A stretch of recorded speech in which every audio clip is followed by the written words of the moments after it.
तो हेलो दोस्तों, welcome to hint study. दोस्तों आज के लिए आपका जो दिन है बहुत ही अच्छा जाने वाला है, क्योंकि आज मैं शुरुआत कर रहा हूं कक्षा 10 की क्लास 10th की यूपी बोर्ड एग्ज़ाम की जो मैथ की बुक है उसका पूरा का पूरा सॉल्यूशन जो है इस चैनल पर आपको मिलने वाला है। बहुत ही अच्छे तरीके से आपको ये मैं पूरी बुक एक एक क्वेश्चंस आपके हल कराऊंगा, तो वीडियो को लास्ट तक देखें। और आज हम पहला चैप्टर अपना कवर करने वाले हैं। बहुत ही सिंपल तरीके से हम आपको बताएंगे कि क्या मैथ होता है, संख्याएं क्या होती हैं और कौन सी संख्या कैसी कैसी होती है।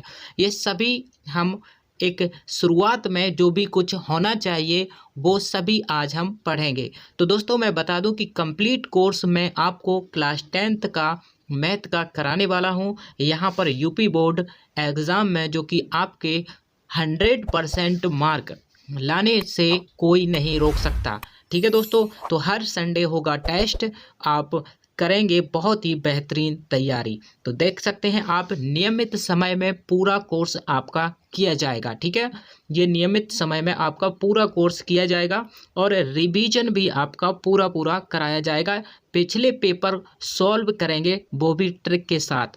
जो भी आपके 20 ऑब्जेक्टिव क्वेश्चन आते हैं, आपके जो 20 ऑब्जेक्टिव क्वेश्चन होंगे उनकी ऐसी ट्रिक मैं देने वाला हूं कि 10 मिनट में ही 20 क्वेश्चन आप हल कर पाएंगे। दोस्तों देखते ही आंसर आप लगा देंगे, तो आप इस चैनल को ज़रूर सब्सक्राइब कर लें।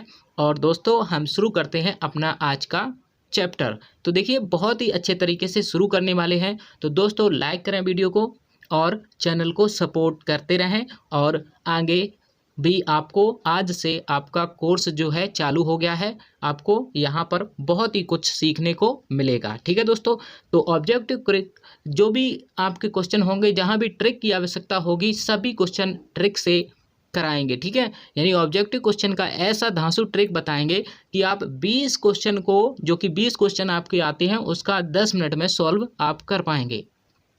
तो दोस्तों वीडियो को शुरू करते हैं। दोस्तों वीडियो बनाने में बहुत ही मेहनत लगती है, तो वीडियो को अपने दोस्तों के पास भी इस चैनल के द्वारा शेयर करें। ठीक है, और शुरू करते हैं। बहुत ही अच्छे तरीके से हम एक एक चीज़ को पढ़ने वाले हैं। जो भी कमज़ोर बच्चे हैं वो भी इस चीज़ को अच्छे से सीख पाएंगे कि संख्याएं आखिर होती क्या हैं। तो मैं आपको परिभाषा बता देता हूँ संख्या की। संख्याएं क्या होती हैं? जिन्हें हम गिन सकते हैं वो ही हमारी संख्याएं होती हैं। ठीक है, तो जिनसे हम वस्तुओं को गिनते हैं, जिसके द्वारा हम वस्तुओं को गिनते हैं, उन्हीं को हम संख्याएं कहते हैं। ठीक है, तो बहुत ही सिंपल इसका परिभाषा है। कितने प्रकार की होती हैं संख्याएं? तो आइए हम यहाँ पर आपके लिए पूरा, मैंने यहाँ पर संख्याओं को पूरा समझा रखा है, तो आप यहाँ पर देखिएगा। बहुत ही अच्छे तरीके से यहाँ पर हमने आपको बताने की जो कोशिश की है। ठीक है, देखिए दोस्तों, सबसे पहले संख्याएं कितने प्रकार की होती हैं? तो 2 प्रकार की होती हैं। एक आपकी वास्तविक संख्याएं और एक आपकी मिश्र या काल्पनिक संख्याएं। ठीक है, तो इंग्लिश में इनको कहते हैं रियल नंबर्स और कॉम्प्लेक्स नंबर। ठीक है, अब रियल नंबर्स क्या होते हैं? तो 2 भी रियल नंबर्स होता है, 1 भी होता है, 3 भी होता है, 4 भी होता है, 3/2 भी होता है, और रूट में भी होते हैं। जो भी संख्याएं आपका रियल नंबर में आता है, चाहे वो माइनस में भी संख्याएं हों और चाहे वो प्लस में भी संख्याएं हैं, वो आपकी संख्याएं जो है आपकी किस में दिखाई देगी? वास्तविक संख्याएं में।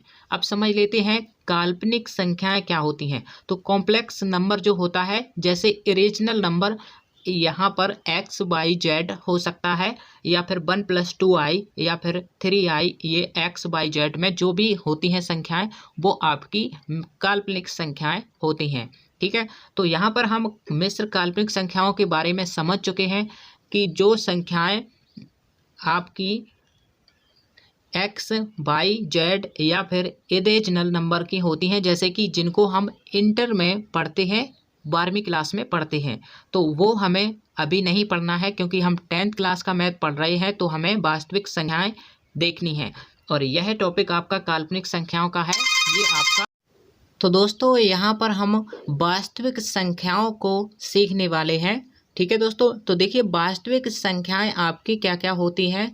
2, 5, 3/2 या रूट में कोई भी संख्या हो आपकी वास्तविक संख्या होती है, या फिर कोई भी संख्या भिन्न के रूप में हो, माइनस में हो या फिर प्लस में हो, या माइनस का 1 हो या फिर प्लस का 1 हो, तो आपका वास्तविक संख्याओं में यह होता है। ठीक है, तो देखिए जितनी भी संख्याएं होती हैं वो आपकी वास्तविक संख्याएं होती हैं।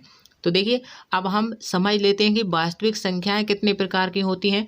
तो 2 प्रकार की वास्तविक संख्याएं होती हैं, परमेय संख्याएं यानी रेशनल नंबर्स और अपरमेय संख्याएं यानी इरेशनल नंबर्स। ठीक है, अब यहाँ पर आपको इरेशनल नंबर बीजगणित फॉर्म में भी होता है, जैसे रूट में 2 और रूट में 3, और यह अनियतीय रूप में जैसे पाई हो इत्यादि हो, इन शब्दों में भी अपरमेय संख्याएं होती हैं।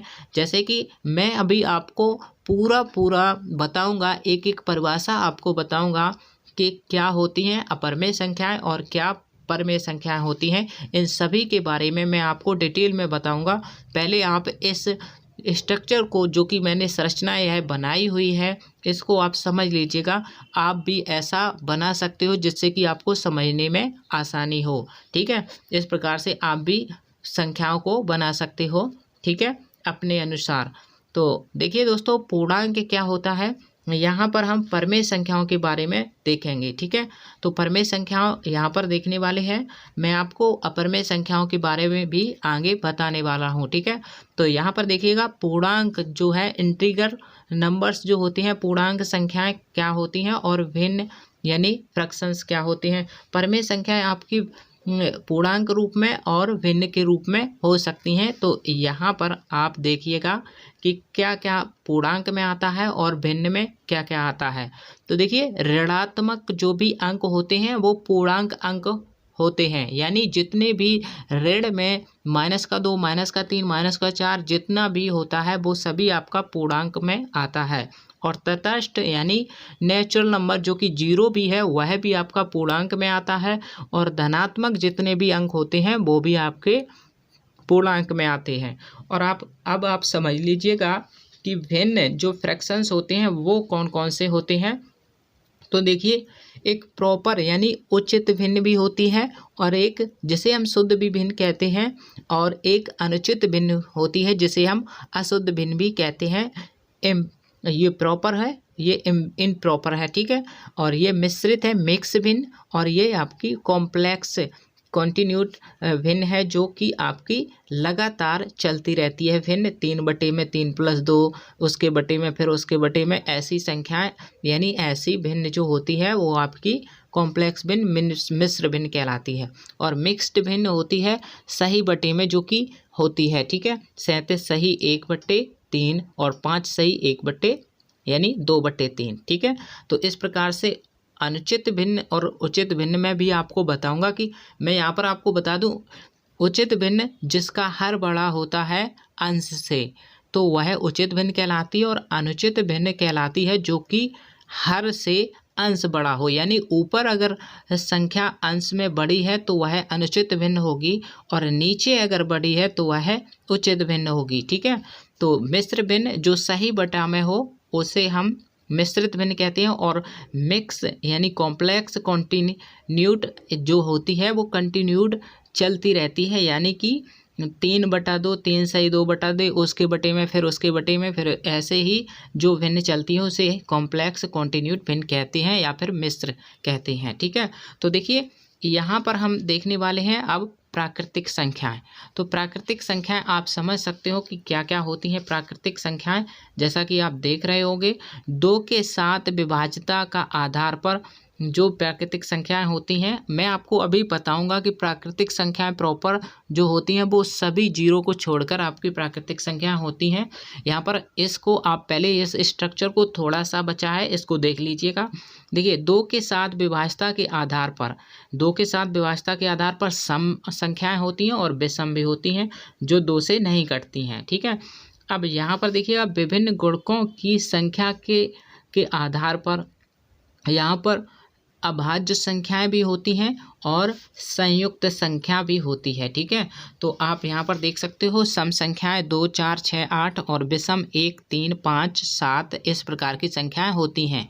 ठीक है, अभी मैं आपको पूरा डिटेल बताने वाला हूँ, सम संख्याएं क्या होंगी, विषम क्या होंगी। ठीक है, अभाज्य संख्याएं यानी प्राइम नंबर्स जो होती हैं, जो किसी से नहीं कटते हैं, ठीक है, वो आपके अभाज्य संख्याएं कहलाती हैं। ठीक है, जिनके 2 से अधिक गुणक नहीं होते हैं। ठीक है, और संयुक्त संख्याएं जो कि 4 हैं, जो विभाज्य हो जाती हैं, यानी इनको हम भाज्य संख्याएं भी कह सकते हैं, जो कट जाती हैं। ठीक है, तो 3 से अधिक यानी 2 से अधिक गुणनखंड इसके किए जा सकते हैं, लेकिन अभाज्य संख्याओं के 2 से अधिक गुणनखंड नहीं किए जा सकते।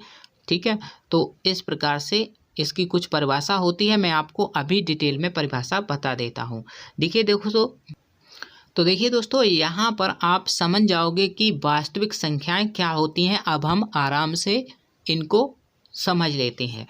तो देखिए दोस्तों, वास्तविक संख्याओं में आपकी प्राकृतिक संख्याएं आती हैं। अभी हमने समझा था कि वास्तविक संख्याएं क्या क्या होती हैं। ठीक है, तो वास्तविक संख्याएं अगर आप जानते हो तो अपरमेय और परमेय जो आती हैं वो सभी वास्तविक संख्याएं होती हैं। तो वास्तविक संख्याओं में जितनी भी मैं अब आपको बताने वाला हूं संख्याएं, वो आपकी वास्तविक संख्याओं में ही आएंगी। ठीक है, तो देखिए प्राकृत संख्याएं जो होती हैं वो क्या होती हैं, जिसे हम नेचुरल नंबर्स कहते हैं। ठीक है, देखिए परिभाषा के साथ पढ़ेंगे। जिन संख्याओं की सहायता से हम वस्तुओं की गिनती कर सकते हैं, प्राकृतिक संख्याएं कहलाती हैं। जैसे कि 1, 2, 3, 4, 5 ... आपकी संख्याएं ये और भी ऐसे ही चलती रहती हैं, वो संख्याएं आपकी प्राकृतिक संख्याएं कहलाती हैं। ये दशमलव के रूप में भी हो सकती हैं, माइनस के रूप में भी हो सकती हैं और प्लस के रूप में, सही बटा में, या फिर 2/3 या 2/-3 हो सकती है। ठीक है, तो माइनस में भी हो सकती हैं और ये प्लस में भी हो सकती हैं। ठीक है, तो देखिए अब हम यहाँ पर प्राकृतिक संख्याएं समझ गए हैं, लेकिन दोस्तों आप ये जरूर समझ लेना कि प्राकृतिक संख्याओं में आपका 0 नहीं आता है, क्योंकि बहुत ही एग्जाम में ये पूछ लिया जाता है कि क्या 0 जो है वह प्राकृतिक संख्या है। तो प्राकृतिक संख्या 0 नहीं होती है, ये आप याद रखना। ठीक है, तो देखिए सम संख्या यानी इवन नंबर्स। अब सम संख्या क्या होती है, बहुत ही सिंपल से समझ लीजिएगा। मैंने ये परिभाषाएं जो हैं खुद से लिखी हुई हैं, जो आपको अच्छे से समझ में आएंगी। जो संख्या 2 से पूर्णतः विभाज्य हो, यानी 2 से जो संख्या आपकी कट जाए, जिसमें 2 का भाग चला जाए, वह संख्या आपकी सम संख्या कहलाती है। ठीक है, जैसे कि 2 से कट जाएगा, 4 2 से कट जाएगा, 6 भी 2 से कट जाएगा, 16 भी, और 8 ऐसे ही लगातार जो संख्याएं होंगी आपकी सम संख्याएं कहलाएंगी, जिससे 2 में से भाग चला जाएगा, जिसमें, ठीक है, जिसमें 2 से भाग चला जाएगा वह आपकी सम संख्याएं कहलाएंगी। ठीक है, तो आप इस परिभाषा को भी लिख सकते हो अपनी कॉपी में, एक अच्छा सा नोट्स बना सकते हो दोस्तों। ठीक है, तो आपको नोट्स भी बनाने चाहिए। लड़के नोट्स नहीं बनाते हैं, कहते हैं मैथ का कहीं नोट्स नहीं बनता, तो दोस्तों आपको बनाना चाहिए। जिस प्रकार आप अन्य सब्जेक्टों का जो नोट्स बनाते हैं, जो फेयर बनाते हैं, या फिर जो कोर्स कंप्लीट करते हैं, वैसे ही कॉपी आप मैथ के लिए भी बना सकते हो, जिससे कि आप अच्छे से आगे पढ़ पाओगे। जब भी आपको ज़रूरत होगी आप उसमें से देख पाओगे। ठीक है, तो अब समझ लीजिएगा विषम संख्या यानी ओड नंबर्स क्या होती हैं। ठीक है, जो संख्या 2 से पूर्णतः विभाज्य ना हो, यानी कि जिस संख्या में 2 से भाग ना जाए, वह संख्या आपकी विषम संख्या कहलाती है, और जिस संख्या में 2 से भाग चला जाए वह संख्या आपकी सम संख्या कहलाती है, इवन नंबर कहलाती है। ठीक है, और ऑड नंबर होता है जिसमें 2 का भाग ना जाए। ठीक है, जैसे कि ये संख्याएं हो सकती हैं, 1 में 2 का भाग नहीं जाएगा, 3 में भी नहीं जाएगा, और पूरा विभाजित यह नहीं करेगा। ध्यान आपको रखना है, भाग तो चला जाएगा लेकिन पूरा इनको विभाजित नहीं करेगा, इसलिए यह आपकी विषम संख्याएं हो जाती हैं। ठीक है, 7, 9 जैसे कि आप आगे देख सकते हो। ठीक है, 23, 27 इनमें आपका पूरा जो है 2 का भाग नहीं जाएगा। ठीक है, तो आपको क्या लिखना है, जो संख्या 2 से पूर्णतः विभाज्य हो वह संख्या आपकी विषम संख्या कहलाती है। ठीक है, अब देखिएगा पूर्ण संख्या यानी होल नंबर्स। होल नंबर्स क्या होते हैं, पूर्ण संख्या। तो दोस्तों 0 इसमें आ जाता है, जो कि आपने अभी पढ़ी होंगी प्राकृतिक संख्याएं 1 से लेकर आगे तक होती हैं, वो संख्याएं आपकी पूर्ण संख्याओं में भी आती हैं और आपकी 0 भी जो है वह आपका पूर्ण संख्याओं में आ जाता है। याद रखना है आपको, 0 जो है आपका पूर्ण संख्या में आता है, प्राकृतिक संख्या में 0 नहीं आता है, ये आपको ध्यान रखना है। ठीक है, 0 सहित प्राकृतिक संख्या का परिवार को हम पूर्ण संख्या कहते हैं। जैसे कि प्राकृतिक संख्या 1 से लेकर ये सभी हो जाएंगी, 1 2 3 4 5 6 7 8 और आगे तक संख्याएं जो हैं अनंत तक, ये भी संख्याएं आपकी पूर्ण संख्याएं होंगी, लेकिन इसमें 0 भी आपका पूर्ण संख्या होगा।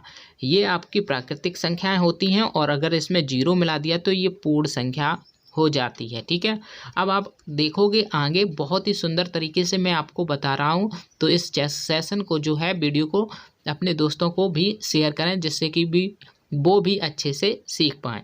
तो देखिए दोस्तों, पूर्णांक संख्या आप समझ लेते हैं, इंटीग्रल नंबर्स क्या होते हैं।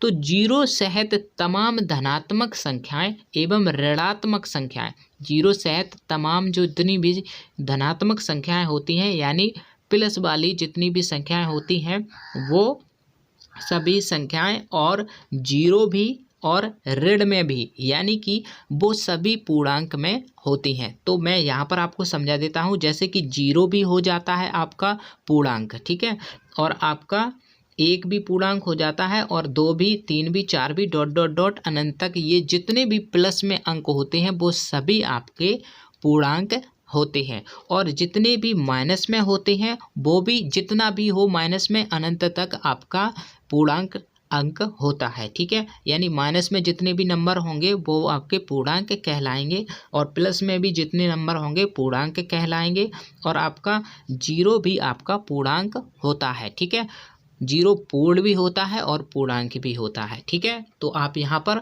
पूर्णांक समझ गए हो, इंटीग्रल नंबर्स क्या होते हैं। ठीक है, तो अब देखिएगा आगे। तो देखिए दोस्तों, यहाँ पर हम समझ लेते हैं परमेय संख्याएं। आइए दोस्तों, बहुत ही अच्छे से हम परमेय संख्याओं को समझेंगे। ठीक है दोस्तों, क्या होते हैं परमेय संख्याएं, आप परिभाषा से देख करके बहुत ही अच्छे से समझ पाओगे कि आपका रियल नंबर्स क्या होता है, जिन्हें हम इंग्लिश में परमेय संख्याओं को हम रियल नंबर्स कहते हैं। देखिए, वैसी संख्याएं जिन्हें P/Q के रूप में, यानी बटे यानी भिन्न यानी फ्रैक्शंस के रूप में हम लिख सकते हैं, जो कि फ्रैक्शंस के रूप में दर्शाई जाती हैं, यानी कि भिन्न के रूप में, यानी कि P/Q के रूप में दर्शाई जा सकें, वो परमेय संख्या कहलाती हैं। ठीक है, ध्यान रखना इस बात को कि आपकी जो भी संख्याएं P/Q के रूप में होंगी वो आपकी परमेय संख्याएं होंगी।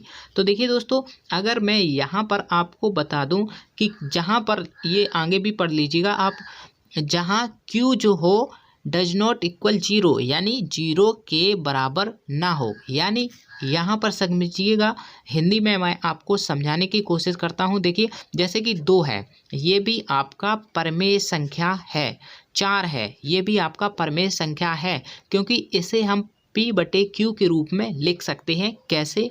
देखिए, अगर मैं 4 के बटे में 1 कर दूं तो यह आपका भिन्न के रूप में हो गया।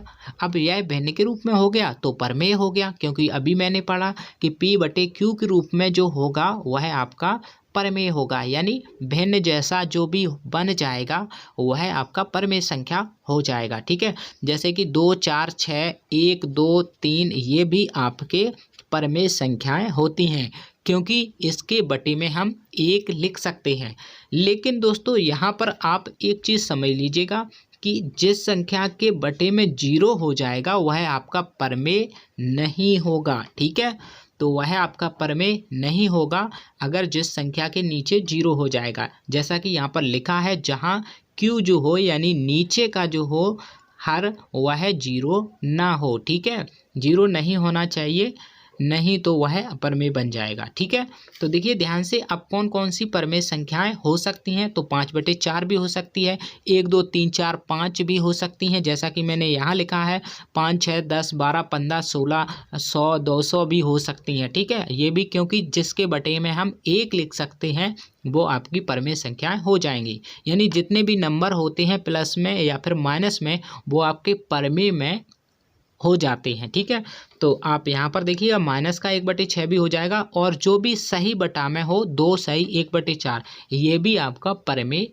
हो जाता है, क्योंकि इसे हम संयुक्त रूप से ये लिखा है, इसको सरल रूप से भी लिख सकते हैं। ठीक है, तो माइनस का 5 ये भी आपका परमेय है, 2 भी है, 0 भी है, आपका परमेय में जाता है। ध्यान रखना आप दोस्तों कि परमेय में आपका 0 भी आता है। ठीक है, और 1/2 आपका परमेय में भी आता है, और आप 2/3 ये भी आपका परमेय में हो जाता है। और यहाँ पर देखिएगा जो संख्या आपकी वार लगा हो, जिस संख्या पे दशमलव, जैसे ये इस पर वार लगा है, बेनिकुलम बार लगा है इस पर, जैसे कि आपका हो सकता है 0.666 ऐसे संख्याएं आती रहती हैं, तो वो भी आपका बार लगा दिया जाता है। वहाँ पर देखिए दशमलव लगा है, जैसे कभी कभी पूर्णतः आंसर नहीं आता है, जैसे कि जब भाग देने पर 3 3 3 ऐसे आता रहता है, तो इसको हम 0.3 पर वार यानी कि बेनिकुलम बार लगा देते हैं, बेनिकुलम लगा देते हैं, तो इसको भी हम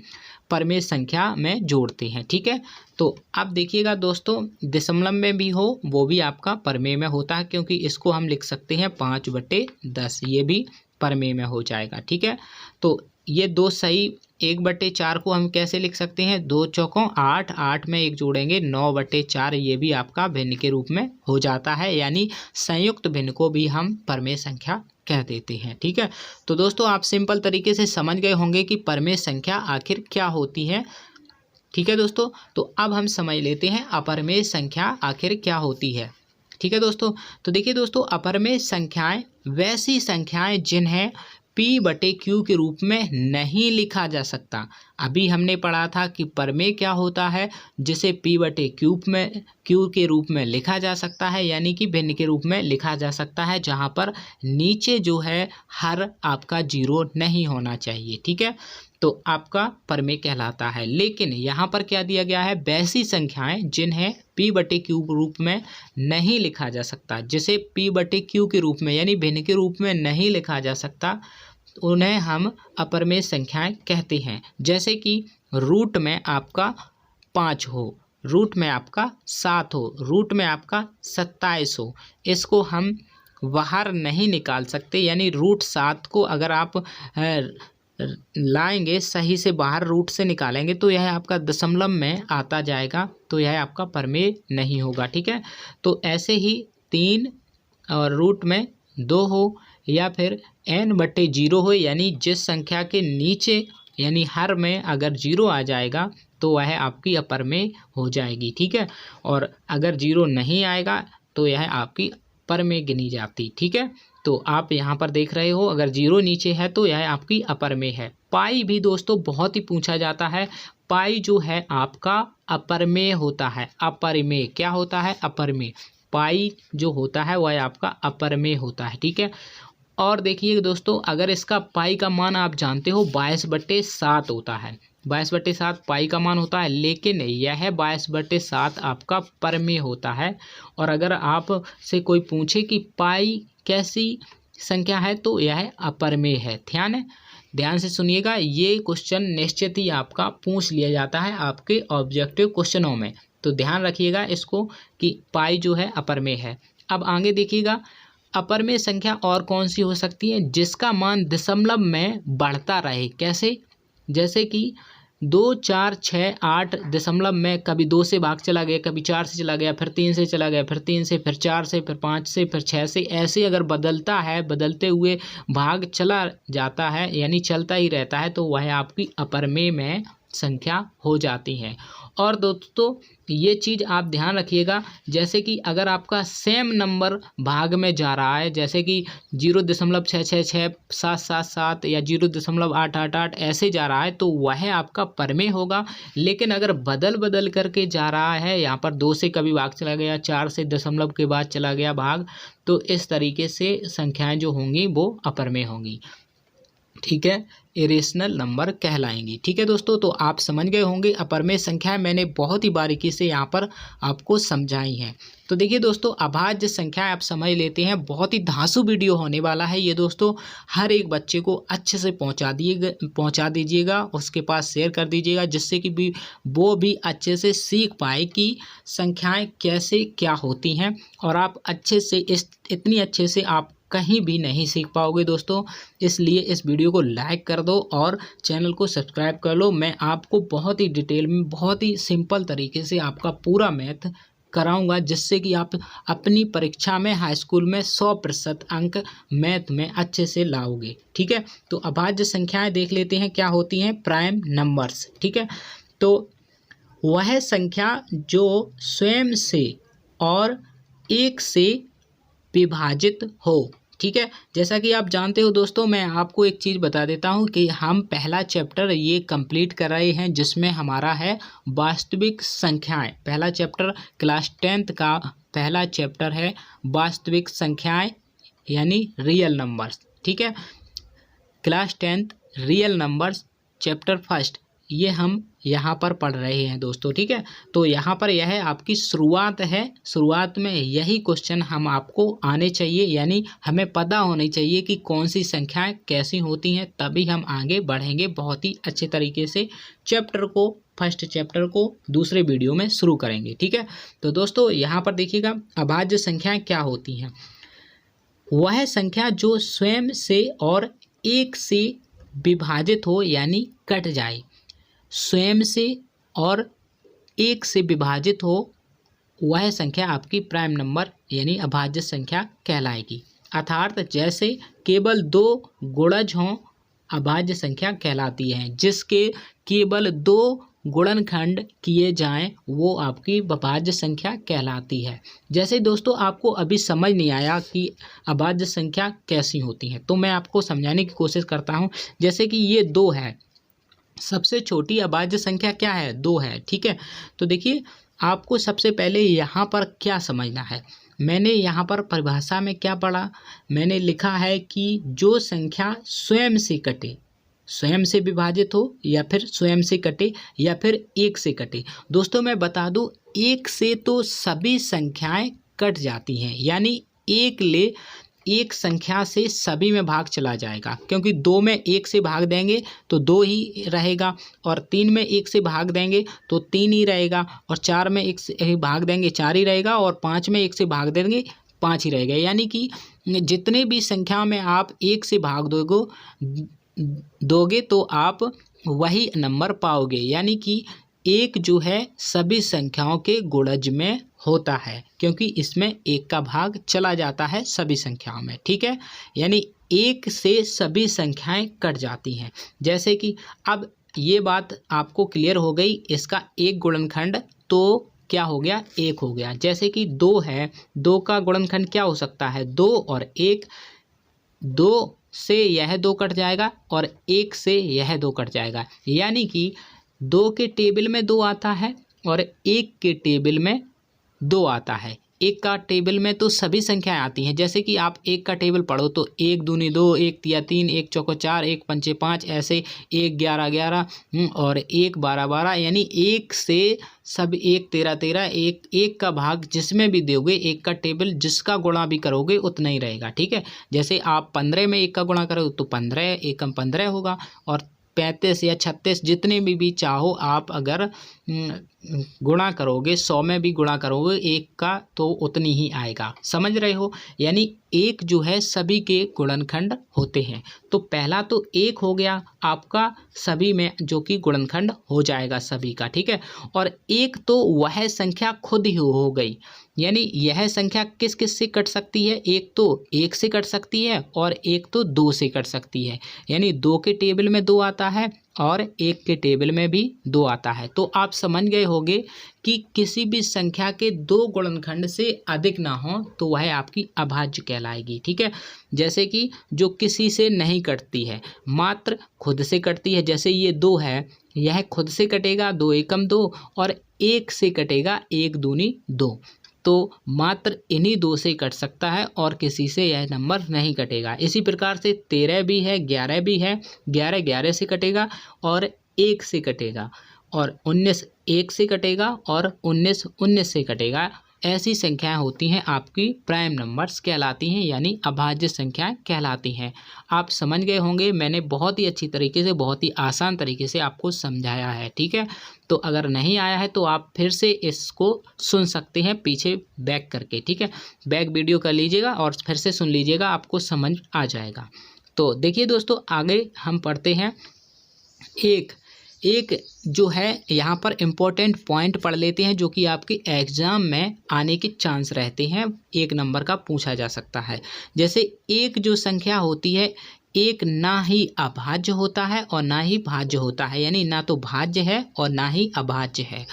एक जो होता है संख्या, वह आपका ना भाज्य होता है ना ही अभाज्य होता है। आगे पढ़िएगा।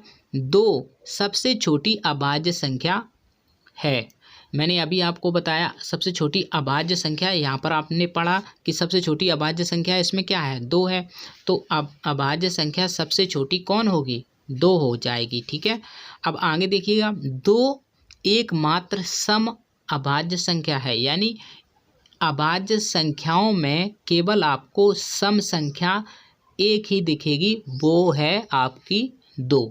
यानी 2 ऐसा नंबर है जो आपका अभाज्य संख्याओं में सम नंबर है। ठीक है, यानी यहाँ पर लिखा है 2 जो है एकमात्र ऐसा सम संख्या है जो अभाज्य संख्या होती है। ठीक है, सम अभाज्य, मात्र एक ऐसा नंबर है जो सम अभाज्य होता है। ठीक है, समझ गए होंगे। आगे देखिएगा। 3 सबसे छोटी विषम संख्या है। 3 जो होती है सबसे छोटी विषम संख्या होती है, ये आप ध्यान रखिएगा। 3 सबसे छोटी विषम संख्या होती है। एक भी होती है आपकी विषम अभाज्य संख्या सबसे छोटी कौन होती है, 3 होती है। ठीक है, यानी सम अभाज्य पूछे, जैसे कि आपसे क्वेश्चन पूछा जाए, ये तीनों क्वेश्चन एक जैसे हैं, सम पूछा जाए तो आपका 2 हो जाएगा सम अभाज्य सबसे छोटा। ठीक है, यानी एकमात्र सम अभाज्य 2 है, और 2 जो है सबसे छोटी अभाज्य संख्या भी है, और 3 सबसे छोटी विषम अभाज्य संख्या है, क्योंकि 2 तो सम होगा। ठीक है, अब आप समझ गए होंगे। इन पॉइंटों को आप ध्यान से पढ़ लीजिएगा। अगर मेरी बात समझ में नहीं आई हो तो आप इनको पढ़ के देखिएगा, आपको समझ में आ जाएगा। ठीक है, तो 4 सबसे छोटी भाज्य संख्या है। देखिए 4 जो है वह आपकी भाज्य है सबसे छोटी। ये क्वेश्चन बहुत ही पूछा जाता है एग्जाम में। 4 जो है सबसे छोटी भाज्य संख्या है, छोटी भाज्य संख्या जो कट जाती है, यानी जिसके गुणनखंड हो जाती हैं 2 से अधिक, वो आपकी भाज्य कहलाती है, वह होती है 4। 4 जो है सबसे छोटी भाज्य संख्या है। ठीक है, तो सबसे छोटी भाज्य संख्या कौन सी है, 4। अब आप समझ लीजिएगा कि भाज्य संख्या होती क्या है। तो देखिए भाज्य संख्याएं यहाँ पर देखिए, कंपोजिट नंबर, वैसी संख्याएं जिसमें एक और स्वयं को छोड़कर अन्य और किसी संख्या से भी भाग जाए, वह भाज्य संख्याएं कहलाती हैं। जैसे कि एक तो अभी हमने पढ़ा अभाज्य संख्याएं क्या होती हैं, जो एक से कटती हैं और खुद से कटती हैं, उन्हें हम अभाज्य संख्या कहते हैं। यानी कि अभाज्य संख्याओं के 2 से ज़्यादा गुणज नहीं हो सकते। ठीक है, और वैसी संख्याएं जो 2 से तो कटे, 2 गुणनखंड तो हों, लेकिन वह तीसरा भी गुणनखंड उसका हो, यानी तीसरी संख्या से भी वह कट जाए। ठीक है, तो वह संख्या आपकी भाज्य संख्याएं कहलाती हैं। यानी जिसके 3 से यानी 2 से अधिक गुणनखंड हों, वो आपकी भाज्य संख्या कहलाएंगी। जैसे कि 4 यहाँ लिख लीजिएगा। देखिए 4 जैसे कि आप कर सकते हो, 2 से काट सकते हो 4 को, 4 को 4 ही से काट सकते हो और 1 से भी काट सकते हो। ठीक है, तो इसके 3 गुणनखंड हो गए। तो इसके 3 गुणनखंड हो गए तो फिर यह आपका भाज्य में जाएगा। या मैंने कहा था कि भाज्य संख्या वो कहलाती हैं जिसके 2 से अधिक गुणनखंड हो जाएं। तो इसके तो 3 गुणनखंड हो गए, तो यह आपका भाज्य संख्या होगी और यही आपकी सबसे छोटी भाज्य संख्या होती है 4, जैसा कि आपने अभी यहाँ पर इम्पोर्टेंट पॉइंटों में पढ़ा। ठीक है, तो यहाँ पर देखिएगा जो कि 6 देख लीजिएगा आप, 6 को किस से काटा जा सकता है, 6 को 1 से काटा जा सकता है, 6 को 6 से काटा जा सकता है, 2 से भी काटा जा सकता है और 3 से भी काटा जा सकता है।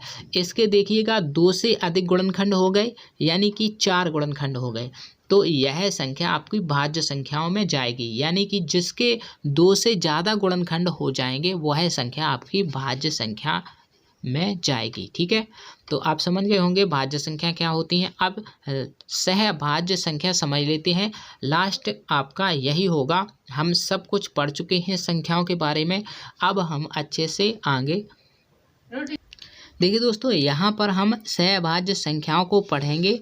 ठीक है, को प्राइम नंबर्स। ठीक है, को प्राइम नंबर्स क्या होते हैं। ठीक है, तो यहाँ पर देखिएगा इसकी परिभाषा हम पढ़ लेते हैं। ऐसी संख्याएं का युग्म जिनका महत्तम समावर्तक HCF 1 हो, यानी जिन संख्याओं का HCF 1 होगा वह संख्याएं सह अभाज्य संख्याएं कहलाएंगी। ठीक है, तो देखिए यहाँ पर 8 और 5 को ले लीजिएगा। जैसे 8 और 5 हमने लिया, अगर आप इनका HCF निकालोगे, जैसा कि आप 9वीं क्लास में HCF सीखे होंगे। देखिए बच्चों, आप 5वीं क्लास में ही HCF निकालना सीख जाते हैं, तो आप जानते होंगे कि HCF क्या होता है। ठीक है, तो देखिए HCF जिनका 1 हो, 8 और 5 में कोई संख्या कॉमन है? नहीं है। कोई संख्या कॉमन ऐसी संख्या नहीं है 1 को छोड़कर। हमेशा किसी भी 2 संख्याओं का या 3 संख्याओं का हमेशा मासा जो है 1 हमेशा होता है। तो देखिए यहाँ पर कोई भी जो अंक है वह आपका सेम नहीं मिल रहा है, यानी 8 और 5 का अगर आप HCF निकालोगे तो वह आपका 1 आएगा। तो यह आपका सह अभाज्य संख्या हो गई। ठीक है, यानी सहभाज्य संख्या क्या होती है? ऐसी संख्याओं का